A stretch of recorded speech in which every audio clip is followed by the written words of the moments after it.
Hello. Look at me, all twisted up. Hello. Hello indeed.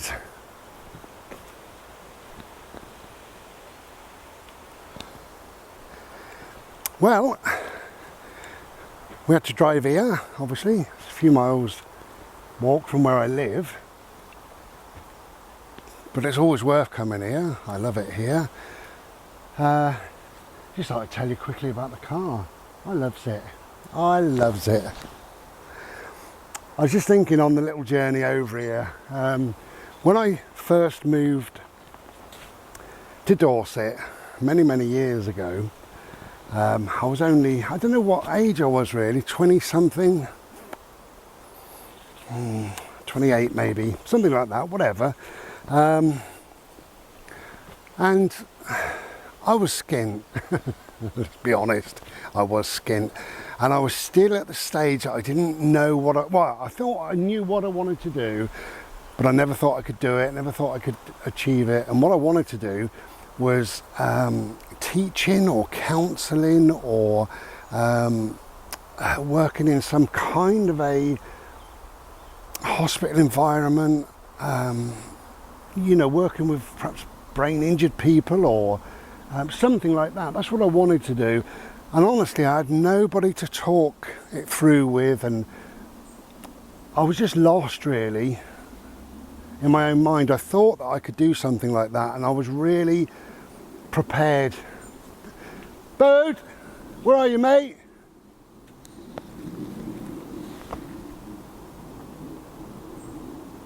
Hello, my love, are you okay? You was quite a way away. I didn't know where you went to. I really thought that I could do some good in the world, you know. I'm a sort of a Buddhist, and one of the things with the Buddhist is the word right is very important. So you live your life, if you can, as much as you can. It's not hard and fast, but as much as you can. So the right speech, right action, the right way, the right whatever is right for you. And it's by doing good in the world as well. So the word right is quite important. So the right job, and what they mean by the right job is, if you're a Buddhist, then normally you're kind, caring, compassionate, and you want some good done in the world, and you're the one to do it, hopefully.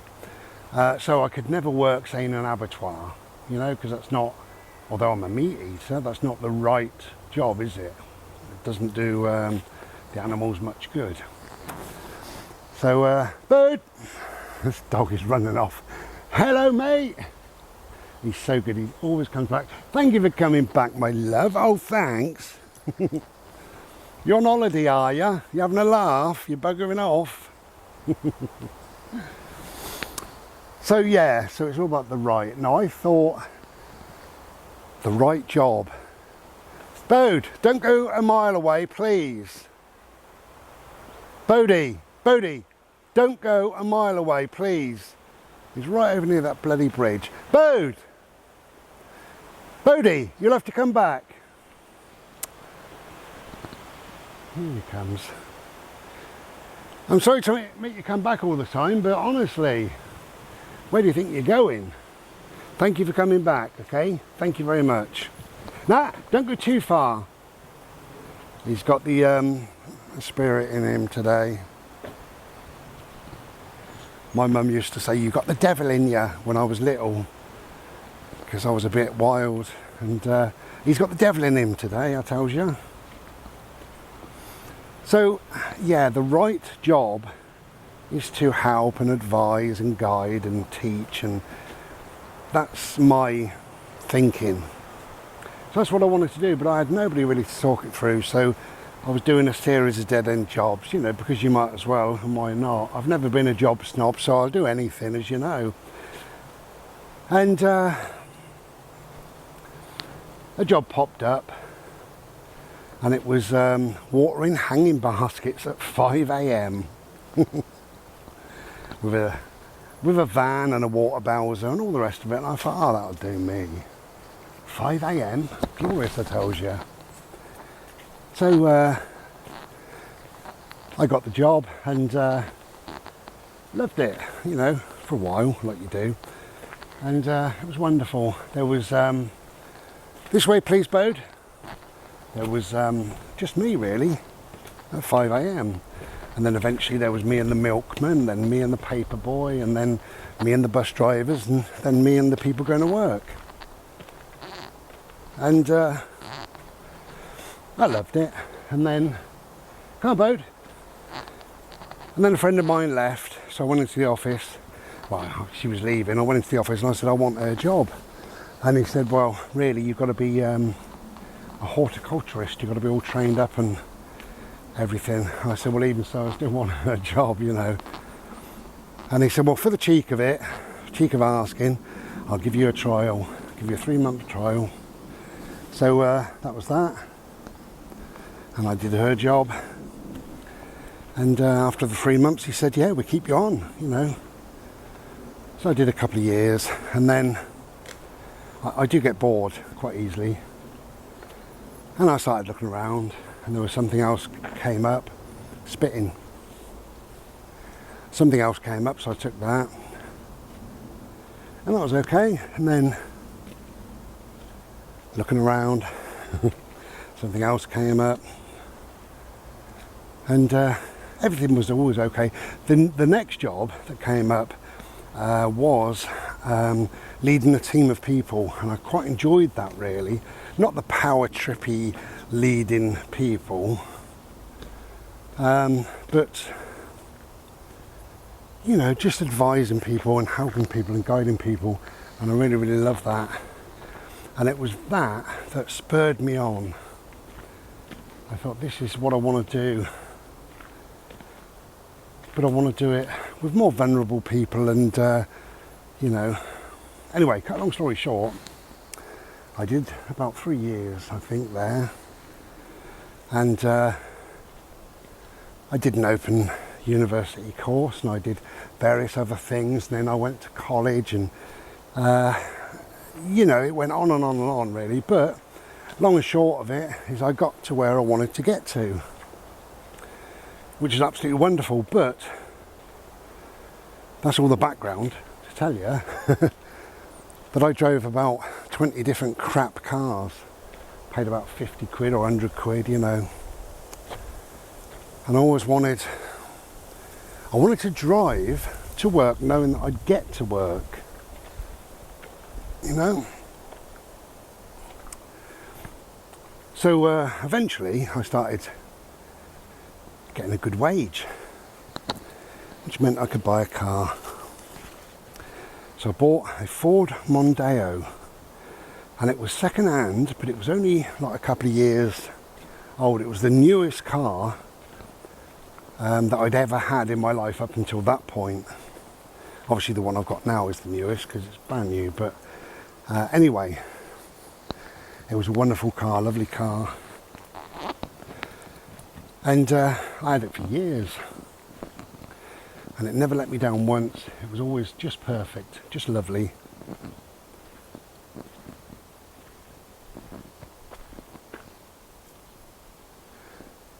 And there is no moral of this story whatsoever. But having a good car, or having anything that's good in your life, makes things easier, rather than being worried. You know, I broke down 2 or 3 times, I had to phone the AA and stuff like that. But when I got the Ford Mondeo, all that had gone, all that problems and troubles and hassles, the worry of MOT, it just, apart from 1 year, it went through every single MOT, not needing a thing. And it just made life easier, as I said. It was lovely. Getting bloody hot again.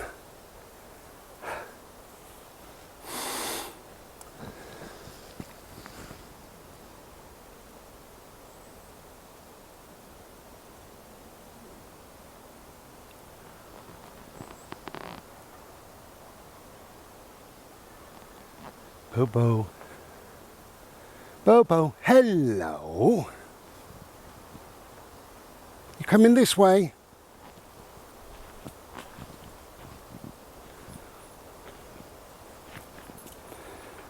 And I think I've said this in the video, but I can't remember, so I'm going to have to say it again. So if I have said it, you have to put your fingers in your ears and go la la la la la. When I was recovering from cancer, which I still am, but you know, when I was in the deep sort of recovery state, not long after the surgery, I kept thinking to myself that if I survive this, because I've had a number of issues, but if I survive everything, and it looks like I'm going to carry on living for a while, I'm going to do my best to buy a nice car. Now, you buy the car to fit you at the time, don't you? So the Ford Mondeo that I bought, that fitted me at the time when my body was much more flexible and I could sit down low and everything else. And now, with osteoarthritis and various problems, I need to sit up, you know, higher and just get in and out of the vehicle without crouching down and hurting myself. So, as I say, you buy the vehicle to fit the body that you're currently in, and our bodies do change. Might not want them to, but they do. Look at that over there, isn't that wonderful? Just lovely.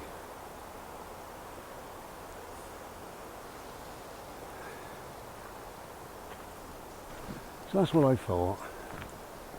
I thought if I survive things, I'm going to buy myself a new car, or a much nicer car, a much more me car to fit this body that I've currently got. Bugger off, wasp.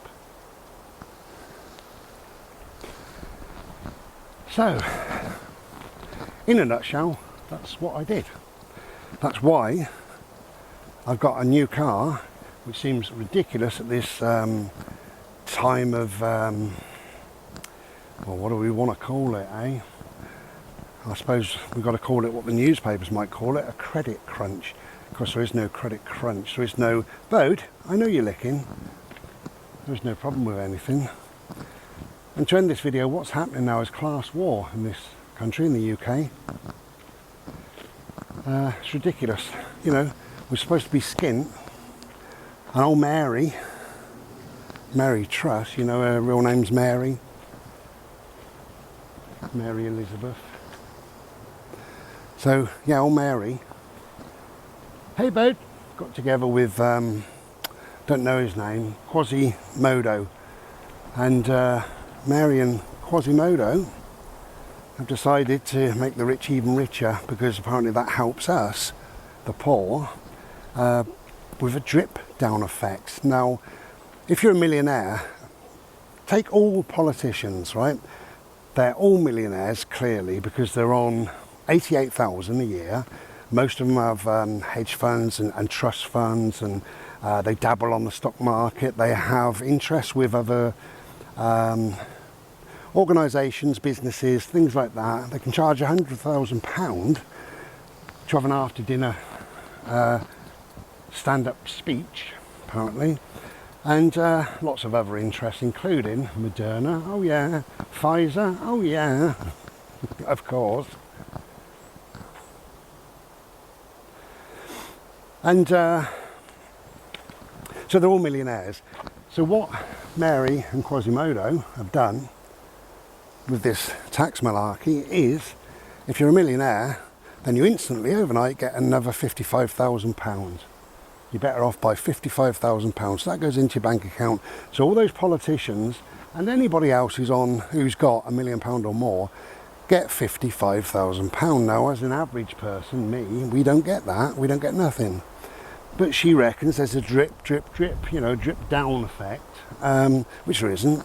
So by making them people even richer, they're supposed to somehow drop us a couple of quid. Now, when's that going to happen? How's that going to happen? Have you ever known a politician come up to you and say, look, you know, I've got £1 million, is £2. Boo boo, where are you, my friend? Hello. So it really is bollocks. So there will be, or there is, class war. And it's war against the classes, you know. It's Mary and Quasimodo have decided to make the rich even richer. which makes us in turn even poorer, because to make the rich even richer, they will, and they probably are, already attacking whatever we get, the wages we get, the benefits we get, the tax that we pay, anything and everything. This way, please. Bird, this way. So they have to take the money off us to make the rich richer. And what's that going to do to the country, eh? Anyway, we can't be bothered to worry about it on such a glorious day. But just to say, it does seem silly buying a car when we're in this time of worry about can we afford to heat our places, but that is the reason why. Because I'm alive. I survived. So as my treat to myself, I bought myself some red metal and 4 wheels. Okay, have a lovely day. If you can get outside, because it's glorious. I'll be back another day. Take care then, and be well.